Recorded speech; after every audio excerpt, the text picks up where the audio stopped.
স্বাগত, এই জননেতা সুন্দরী স্বাগত, এই জননেতা মহাশয় আমাদের মধ্যে কলেজের কোটা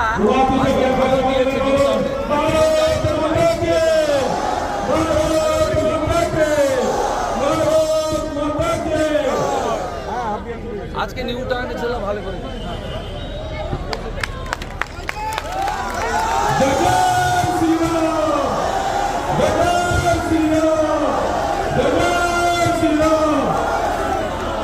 আমরা